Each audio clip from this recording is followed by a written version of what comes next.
Lectura del Santo Evangelio según San Marcos. En aquel tiempo, Jesús y sus discípulos llegaron de nuevo a Jerusalén, y mientras Jesús caminaba por el templo, se le acercaron los sumos sacerdotes, los escribas y los ancianos, y le preguntaron: ¿con qué autoridad haces todo esto? ¿Quién te ha dado autoridad para actuar así? Jesús les respondió: les voy a hacer una pregunta. Si me la contestan, yo les diré con qué autoridad hago todo esto. ¿El bautismo de Juan era cosa de Dios o de los hombres? Contéstenle. Ellos se pusieron a razonar entre sí. Si le decimos que de Dios, nos dirá entonces por qué no le creyeron. Y si le decimos que de los hombres, pero como le tenían miedo a la multitud, pues todos consideraban a Juan como verdadero profeta, le respondieron a Jesús: no lo sabemos. Entonces Jesús les replicó: pues tampoco yo les diré con qué autoridad hago todo esto. Palabra del Señor.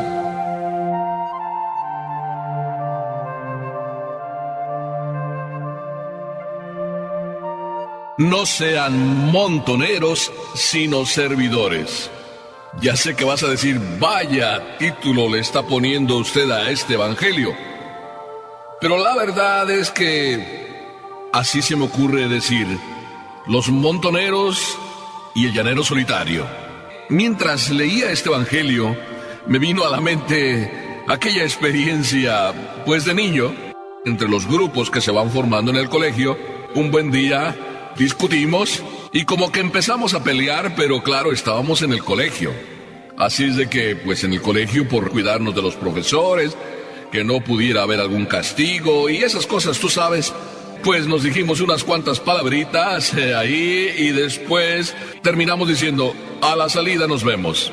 Cuando estábamos allá afuera, pues aquello ya no era un pleito de uno contra uno, era un pleito de uno contra un montón. Oigan ustedes, no sean montoneros, vénganse de uno en uno. Me vino a la mente esto porque realmente este evangelio, quizá Jesús podría haber dicho: oigan ustedes, no sean montoneros, pero eso no dijo Jesús. Jesús fue un poco más astuto. Pero para entender este evangelio, descubramos qué está pasando. Lo hemos leído muy rápido y parece que pasamos por encima de un problema muy serio. Si agarramos el evangelio, observamos que Jesús, ya esta es la tercera vez, o por lo menos parece que es la tercera vez, que se presenta por el templo. Se presentó un poquito antes y llegaba ya un poquito tarde, ya casi la noche. Así de que simplemente en esa vez se paseó por el templo. Así nos dice el evangelio: se paseó por el templo. ¿Qué habrá visto? Como siempre, Jesucristo es muy observador. Se paseó por el templo y haciéndose noche, entonces les dijo a sus discípulos: vámonos. ¿Vámonos a dónde? A Betania. Betania era la tierra donde Jesús muchas veces descansaba, en la casa de Lázaro y de sus amigas Marta y María. Pasaron la noche y al día siguiente Jesús volvió a Jerusalén y nos dice que se paseó por el templo. Y no solo se paseó por el templo, sino que ya había visto el día anterior lo que pasaba en el templo. Seguramente durante la noche meditó qué sería lo más prudente hacer. Y para Jesús lo más prudente que tenía que hacer, lo hizo. Tiró las mesas de los cambistas, así de que Jesús se comportó como tenía que comportarse: limpiar en el templo las cosas que no deberían estar en el templo. Quizá lo puedes leer muy rápido en el evangelio, pero aquello que en el evangelio se lee tan rápido, en la vida real, pues esto no habrá sucedido tan rápido. Jesús habrá entrado en una cierta discusión, habrá pasado lo que pasó, quizá un ligero pleito. Sucedió aquello largamente y Jesús pues se las vio difícil, vamos a ver y a pensar así, se las vio difícil. Pero como ya gozaba de una autoridad, así es de que yo creo que algunos le daban la razón a Jesús. Ya había ahí sus partidarios, de uno y de otro. Esa es la segunda ocasión. Y esta de este evangelio es la tercera. Por lo menos vamos a verlo así en el contexto de la venida de Jesús a Jerusalén. Y en esta tercera, entonces ya Jesús, dice el evangelio, también se paseó por el templo. Observaba, ayudaba, respondía, salía al paso de las necesidades, se ponía a predicar. Y en este instante, mientras él paseaba, se le acercan sacerdotes, escribas y ancianos. Los tres grandes estratos de poder y de la sociedad se le acercan juntitos. Ya les había llegado el chisme de lo que Jesús había hecho el día anterior: tirar todas las mesas, arrojar a los vendedores del templo, y vienen juntos, es decir, montoneros, a reclamarle a Jesús. ¿Qué hay en esto? Podemos sacar una lección antes de que Jesús empiece a hablar. Que hay alguien que se sirva del poder para servirse, siempre lo ha habido y siempre lo habrá.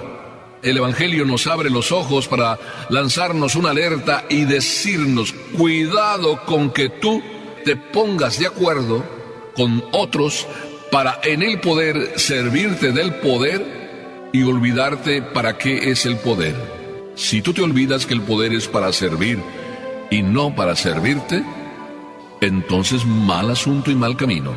Quizás sacerdotes, escribas y ancianos tenían su comisión por permitir que estos cambistas, estos vendedores de animales y más aquí en el templo hicieran su negocio.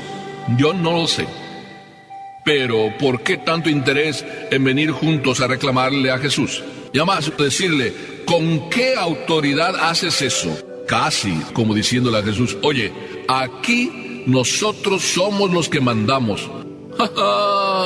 Esto era ya un pleitecillo entre los montoneros y Jesús, que podíamos llamarlo el llanero solitario.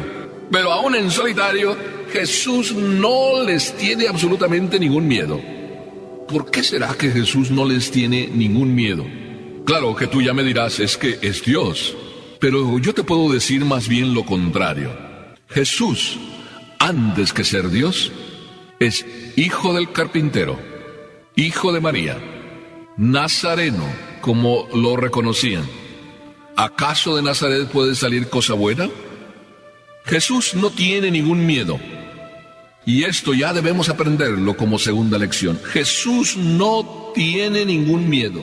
Y no tiene ningún miedo porque aquel que vive en la verdad, aquel que lo que predica es lo que vive y lo que vive es lo que termina predicando, ante Dios tiene sus cuentas claras.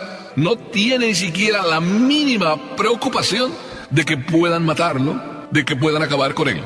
Cuánta lección para muchos de nosotros, que a veces nos preocupa mucho lo que los otros piensen de nosotros, en vez de preocuparnos de lo que de verdad Dios piensa de nosotros.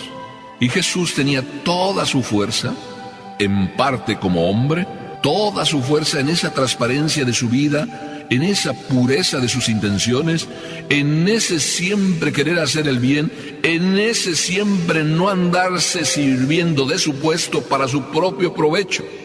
Solo buscaba el bien de los demás, el fin de la salvación de los hombres, y no que los hombres le sirvieran a él. Qué hermoso que nosotros pudiéramos hacer eso siempre, que nunca nos sirvamos de ningún puesto, que nunca nos aprovechemos de las circunstancias en que nos toca.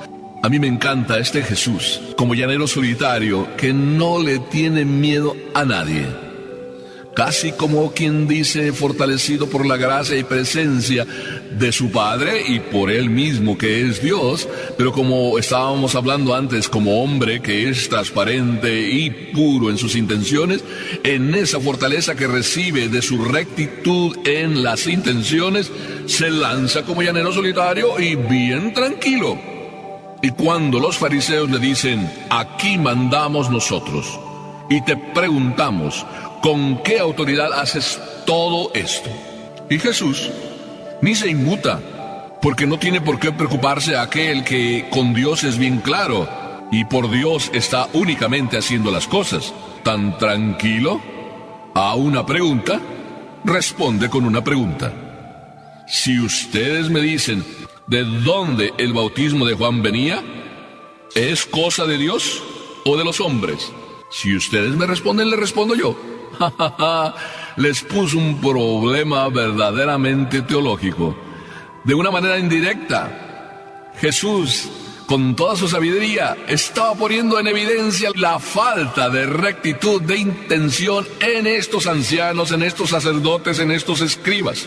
Porque mira si vieran listos, que entonces se pusieron a reflexionar ante tal pregunta tan comprometida, y entre ellos discutían: si le decimos que es de Dios, entonces mirémonos bien en el espejo, porque nosotros fuimos los primeros que no hemos creído que era de Dios. Por tanto, no le podemos decir que es de Dios. Pero si le decimos que era de los hombres, y solo de los hombres, entonces también quedamos en evidencia, porque todos, sí, menos nosotros, creyeron que el bautismo de Juan venía de Dios. Ay, ay, ay, Jesús los acorraló en su propio corral, que es el corral de la mentira. Y cuando tú vives en la mentira, tú mismo terminas acorralándote. Por eso se suele decir por ahí que el pez cae por la boca. O por ahí se dice que al mentiroso pronto se le agarra, porque la mentira tiene las patitas muy cortas y en breve se le alcanza. ¡Qué incoherentes! Unos y otros, escribas, fariseos y sacerdotes. Y qué incoherentes también podríamos ser nosotros si vamos chantajeando en la vida, si vamos engañándonos, si vamos viviendo una vida doble de incoherencia. Pues si no le respondieron a Jesús, pues tampoco yo les digo con qué autoridad hago esto. Pero no les respondió, y sin embargo, sí les respondió. Porque al igual que el bautismo de Juan, todo mundo creyó que venía de Dios, menos ellos, que fueron los que no creyeron. Al igual, Jesús les está diciendo que la autoridad con que él hace eso es la autoridad que le da Papá Dios. Porque él no es un llanero solitario. Él no es el hijo de María, solamente. Él no es solo el hijo de José el carpintero. Él es algo más. Y a Jesús no le creemos porque es el hijo de María o el simple hijo del carpintero, sino porque es más que el hijo de María, más que el hijo del carpintero. No solo es el profeta con mayúscula, sino su autoridad le viene de lo que es la presencia viva de Dios. Jesús es el que me salva. Jesús es el único que tiene la autoridad para cambiar tu vida. Si te dejaras cambiar por Jesús, si no te aprovecharas a lo mejor de situaciones, de puestos para tu propio provecho, o mejor, si el puesto que Dios te concede te sirve para que lo alcances a Él y hagas que otros lo alcancen a Él, sería el mejor provecho que puedes sacar. Pero si tu provecho no es el que Dios quiere que saques, y tú andas buscando otro provecho, ya andas peor que sacerdote, peor que escriba, peor que anciano, peor que fariseo. Y a lo mejor, entonces, te juntarás con tus grupitos, harás tu banda, para que, como montonero, quieras defenderte de lo que no sabes defender a solas. Me encanta este Jesús llanero solitario, que no le importa quedarse a solas, porque la fuerza no la da su mano poderosa, sus golpes que puede dar con la mano, sino el golpe maravilloso de la gracia, el golpe maravilloso del amor, el golpe maravilloso de la salvación. ¿Quieres, pues, encontrarte con este Jesús? Yo sí quiero, y te invito a que nos encontremos con Jesús a solas, no de montonero. No tienes nada que defender, ni la fuerza humana que buscar para defenderte. Solamente defiéndete abriéndole de par en par tu corazón con la coherencia de tu vida y la entrega, porque aquí hay más que un hijo de María, más que un hijo de José el carpintero, es Dios. Vaya llanero solitario y vaya victoria de Jesús. Ojalá así sea en tu vida y en la mía.